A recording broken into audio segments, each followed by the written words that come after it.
Good evening, sir and classmates. So this is my topic. I'm with my co-reporters, Jeff. So basic tools and methods. First is survey and questionnaires. It gathers direct customer feedback about preferences, experiences, and needs. So kani siya nga usa ka basic tools and methods kay grabe ni siya ka helpful because uh, it's a real-time feedback. So meaning dili na ka need mo hatag og incentives or mobayad pa aron ani nga tools kay tungod ang imo namang customer mismo ang nag-share about information kung unsa ang imong about sa imong products or services. So kani siya usab nga method kay I mean basic tools and method kay grabe ka helpful kay tungod dili nimo makita kung unsa imong lapses sa imong product o services. So second is interviews and focus groups. So it provide deeper insights by engaging with customers in discussion. So kanina kay nagpili na sila og mga tao nga ilang i interview or i-focus group or ilang i-meet kay kani sila nga mga particular nga tao kay ga-engage sa imong product. So kani nga tools or methods kay nagahatag na sila incentives aron makita og ma-analyze nila kung unsa ang ilang ang feedback sa usa ka tawo about sa imong gipalantaw nga video ba about marketing or imo bang product mismo or services. So ani nga kuan. So next is website and social media analytics. So kanino mo na siya ang usa ka sikat karon nga trend nga ginagamit sa mga marketing. So, it track online behavior, engagement, and trends to understand customer interest. So, meaning track online behavior. So, sa akong experiences as nagtrabaho ko marketing sa una, kani siya nga behavior kay makita nila kung kanusa sila kadugaya, unsa sila kadugay ni stay sa imong website ba or ang product ba nimo kay add to cart ba. So kani ma-determine nimo kung ang imo bang product or services kay engaging ba or kanang ayos ba para sa ilaha. So engagement, so kung unsa ka engagement, kung unsa ka eye-catchy ang imong product and trans to understand customer interest. So kanino makahatag ang online kaning website and social media og benchmark kung unsa ang sikat nga product or services karon. So next is competitor analysis. It examines competitor strategies, pricing, and marketing efforts to identify opportunities. So kanino mo rin sila gitawag mo na siyang gitawag sa marketing nato og SWOT. Katong strength, weaknesses, opportunities, and threat.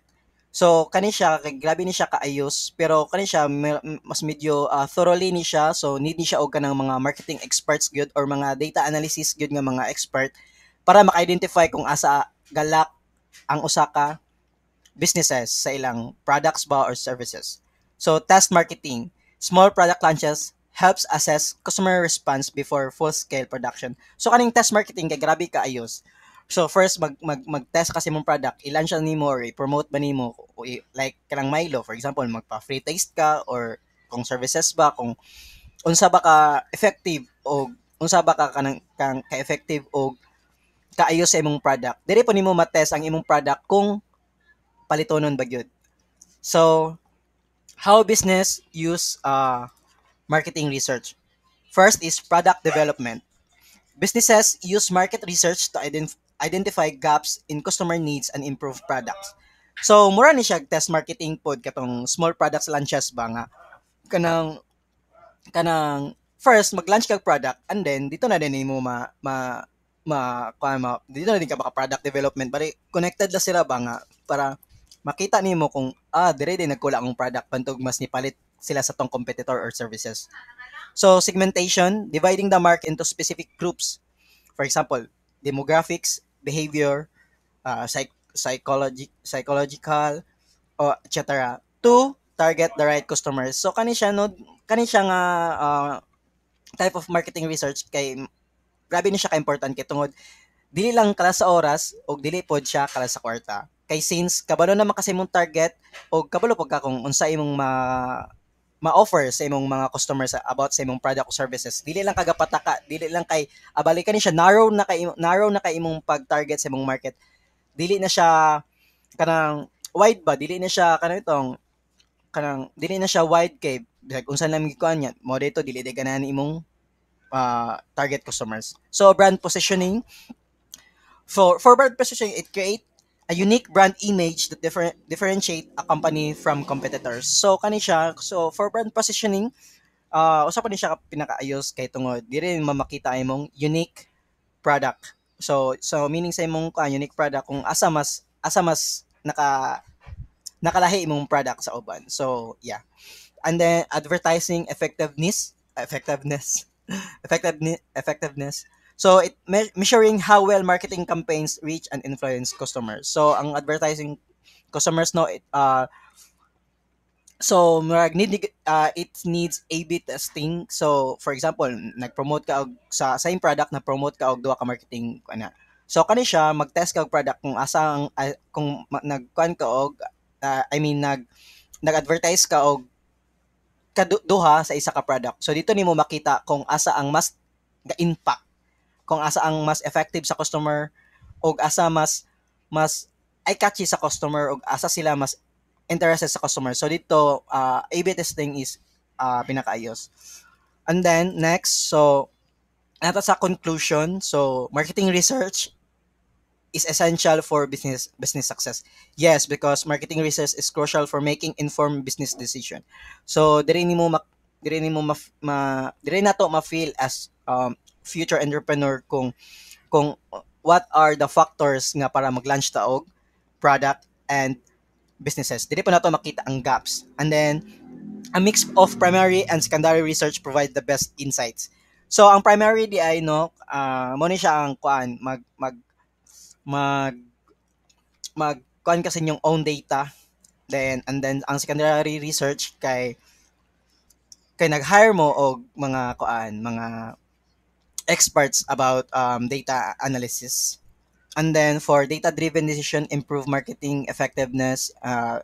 Here, being data-driven is crucial to business because it guides us and it provides us a roadmap on how to improve our products and how to innovate our products. So continuous research is key in an evolving market. Yes, because um, as someone said that uh,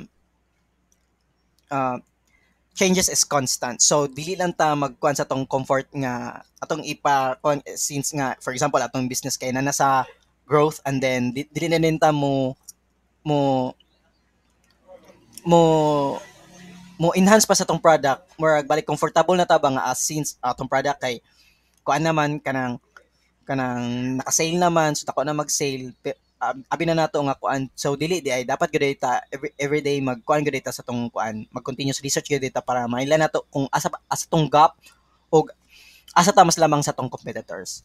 That's all, thank you, God bless everyone. Good evening, sir and classmates. So this is my topic. I'm with my co-reporters, Jeff. So basic tools and methods. First is survey and questionnaires. It gathers direct customer feedback about preferences, experiences, and needs. So kani siya nga usa ka basic tools and methods kay grabe ni siya ka helpful because uh, it's a real-time feedback. So meaning dili na ka need mo hatag og incentives or mobayad pa aron ani nga tools kay tungod ang imo namang customer mismo ang nag-share about information kung unsa ang imong about sa imong products or services. So kani siya usab nga method kay I mean basic tools and method kay grabe ka helpful kay tungod dili nimo makita kung unsa imong lapses sa imong product o services. So second is interviews and focus groups. So it provide deeper insights by engaging with customers in discussion. So kani day kay nagpili na sila og mga tao nga ilang i interview or i-focus group or ilang i-meet kay kani sila nga mga particular nga tao kay ga-engage sa imong product. So kani sila so kani nga tools or methods kay nagahatag ni sila incentives aron makita og ma-analyze nila kung unsa ang ilang ang feedback sa usa ka tawo about sa imong gipalantaw nga video ba about marketing or imo bang product mismo or services. So ani nga kuan. So next is website and social media analytics. So kanino mo na siya ang usa ka sikat karon nga trend nga ginagamit sa mga marketing. So it track online behavior, engagement, and trends to understand customer interest. So meaning track online behavior. So sa akong experiences as nagtrabaho ko marketing sa una, kani siya nga behavior kay makita nila kung kung kanusa sila kadugaya, unsa sila kadugay ni stay sa imong website ba or ang product ba nimo kay add to cart ba. So kani ma-determine nimo kung ang imo bang product or services kay engaging ba or kanang ayos ba para sa ilaha. So engagement, so kung unsa ka engagement, kung unsa ka eye-catchy ang imong product and trends to understand customer interest. So kanino makahatag ang online kaning website and social media og benchmark kung unsa ang sikat nga product or services karon. So next is competitor analysis. It examines competitor strategies, pricing, and marketing efforts to identify opportunities. So kanino mo rin sila gitawag mo na siyang gitawag sa marketing nato og SWOT katong strength, weaknesses, opportunities, and threat. So kani siya kay grabe ni siya kaayos pero kani siya mas medyo thoroughly ni siya, so need ni siya og kanang mga marketing experts gyud or mga data analysis gyud nga mga expert para maka-identify kung asa galak ang usa ka businesses sa ilang products ba or services. So test marketing, small product launches helps assess customer response before full-scale production. So kaning test marketing kay grabe kaayos. So first mag-test kasi mong product, i-launch nimo or i-promote ba nimo like kanang Milo for example, magpa-free taste ka or kung services ba kung unsa ba ka effective o unsa ba ka kang ka-effective o kaayos sa imong product. Dili po nimo ma-test ang imong product kung palitonon ba gyud. So how business use marketing research. First is product development. Businesses use market research to identify gaps in customer needs and improve products. So, mura ni siya test marketing pod katong small products launches ba nga kanang first mag-launch kag product and then dito na din mo dito na din ka baka product development bali connected la sila ba nga para makita nimo kung dire din nagkula ang product pantog mas nipalit sila sa tong competitor or services. So, segmentation, dividing the market into specific groups. For example, demographics, behavior, psychological, o etc. to target the right customers. So, kani siya nga type of marketing research kay grabe ni siya ka-important kay tungod dili lang kala sa oras o dili pod siya kala sa kwarta. Kay since kabalo na makasi mong target o kabalo pag ka kung unsa imong ma-offer sa imong mga customers about sa imong product or services. Dili lang kagapataka, dili lang kay abalikan ni siya narrow na kay imong pag-target sa imong market.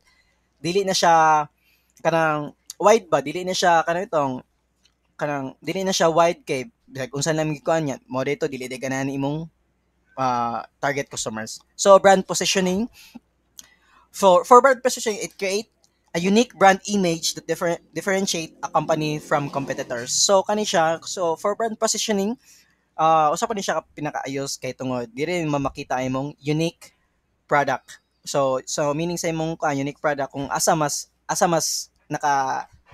nakalahi imong product sa uban. So yeah. And then advertising effectiveness effectiveness. So it measuring how well marketing campaigns reach and influence customers. So ang advertising customers no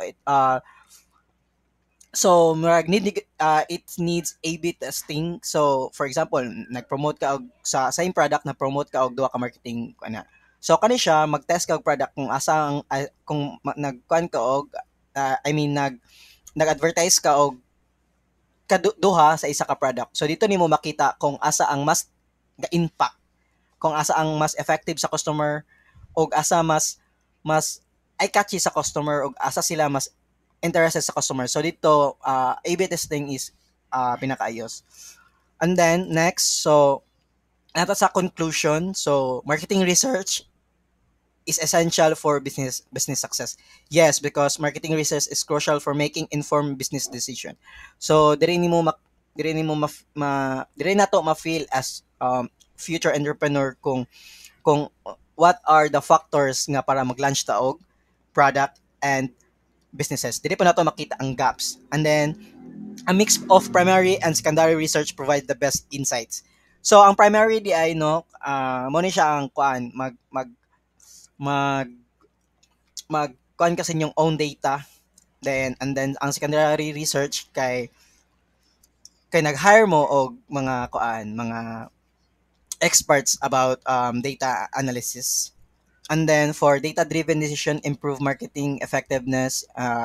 Here, being data-driven is crucial to business because it guides us and it provides us a roadmap on how to improve our products and how to innovate our products. So continuous research is key in an evolving market. Yes, because um, as someone said that uh,